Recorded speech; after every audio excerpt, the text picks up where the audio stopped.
Climate भी is a kind of non tradition security threat. Pakistan तो बहुत वनरेबल है।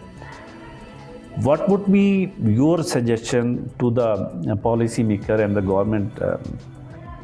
How we should come to this climate impact, and what would our priority areas to focus and how we can tackle it? Devastation से बचने के लिए कि हमें क्या करना चाहिए? देखिए, सबसे पहले किसी भी प्रॉब्लम को सॉल्यूशन ज़ाहिर है गवर्नमेंट ने पॉलिसी में भी रिसेंट भी दी है। पॉइंट ये कि आप नहीं चल सकते जब तक लोगों को नहीं पता। राइट। हम बुक्स में, रिसर्च पेपर्स में, कॉन्फ्रेंसेस में बैठ के बात करें, बिल्कुल करना ये भी ज़रूरी है, लेकिन जो आपकी होम ग्रोन स्ट्रेटजीज़ हैं, जो आपकी अपनी ग्रास रूट के ऊपर जो आपकी स्ट्रेटजीज़ हैं, जिससे ख़ास तौर पे जेंडर का इंक्लूजन, उनको नहीं पता कि क्लाइमेट चेंज क्या है या कैसे हो रही है, सही। या उसके लिए वो क्या कर सकते हैं। ठीक है, अगर उन्होंने दरख्तों को नहीं काटना तो उनके लिए alternate what is there for them to cook.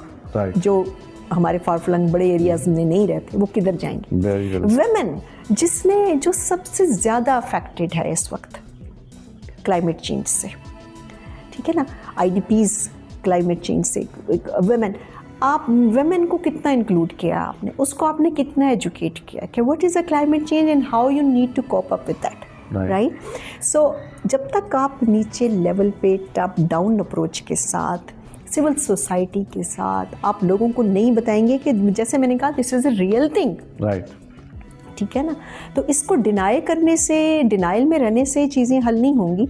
आप देखिए कि it is now almost November is coming and Islamabad में काफ़ी ठंड हुआ करती थी, आप देख रहे हैं क्लाइमेट चेंज का एक इफेक्ट आ रहा है। तो इसलिए क्लाइमेट चेंज से फिर आपके और बहुत सारे प्रॉब्लम्स आ रहे हैं, हेल्थ प्रॉब्लम आ रहा है, फिर आपकी इलेक्ट्रिसिटी का, ख़ास तौर पे पावर का यूज़, वो उसके पैटर्न में चेंजेस आ रहे हैं, ज़ाहिर है उसकी फिर जो प्रोडक्शन है, उसकी जो डिस्ट्रीब्यूशन है, उन सब चीज़ों में आपके अफेक्ट आता है। तो ये चीज़ सिर्फ क्लाइमेट चेंज इतना नहीं है कि बारिश हो रही है और तेज़ आंधी आ गई है या तूफ़ान आ गया है या फ्लड्स आ गए हैं या धूप आ गई है। No, it has an effect.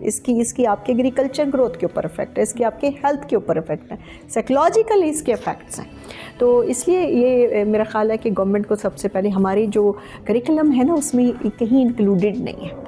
अब हम अपने तौर पे यूनिवर्सिटी लेवल के ऊपर, ठीक है, कॉन्फ्रेंस करा दी, बात करी थी, जैसे अब मैंने अपना एक एरिया स्पेशलाइजेशन का बनाया, तो मुझे पता है कि क्या क्लाइमेट चेंज है, दुनिया पूरी में इसके ऊपर बहुत ज़्यादा काम हो रहा है, तो हम इंटीग्रेट करते हैं। बट वो लोग जो फार फ्लंग एरियाज़ में रहते हैं, घर की औरत है, फार्मर्स हैं, उनको कैसे आप बताएंगे कि क्लाइमेट चेंज क्या है? क्लाइमेट चेंज के हिसाब से आपने अपनी फार्मिंग कैसे करनी है?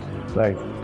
ये बहुत इम्पॉर्टेंट क्वेश्चन डॉक्टर साहबा ने रेज़ किया कि क्लाइमेट का बहुत ज़्यादा इम्पैक्ट हम ये समझते हैं कि बारिश हो रही है, फ्लड्स आ रहे हैं, दिस इज़ द क्लाइमेट। लेकिन क्लाइमेट की एक और जो फॉर्म जो अभी हमें एक्सपीरियंस को और हमें सुनने को भी डॉक्टर साहबा मिल रही है कि एग्री, इस दफ़ा एग्री बहुत मुतासर हुआ है क्लाइमेट से। जो राइस की क्रॉप थी वहाँ चावल नहीं पड़ा और फार्मर बहुत परेशान। कहीं आपको पानी की ज़रूरत है, कहीं आपको बारिश की ज़रूरत है, कहीं आपको ड्राई होना, तो वो वेदर आपका टोटल, अब आपका पैटर्न चेंज हो रहा है। Exactly. तो how to change yourself with that pace, ये इम्पोर्टेंट। ये ज़रूरी है कि उन सारी चीज़ों को कॉप अप करने के लिए ऐसे सीड्स इंट्रोड्यूस करवाए जाएँ। जैसे कि अभी डेयरी की एक था कि डेयरी मिल्क प्रोडक्शन कॉज बेफलोज ने कम कर दिया क्लाइमेट इम्पैक्ट की वजह से। तो हमें, हमारे जो पॉलिसी मेकर्स हैं, हमारे जो साइंटिस्ट हैं, उनको काम करने की ज़रूरत है ताकि इस जो नॉन ट्रेडिशनल सिक्योरिटी थ्रेट है, इसको हम कंट्रोल किया जा सके।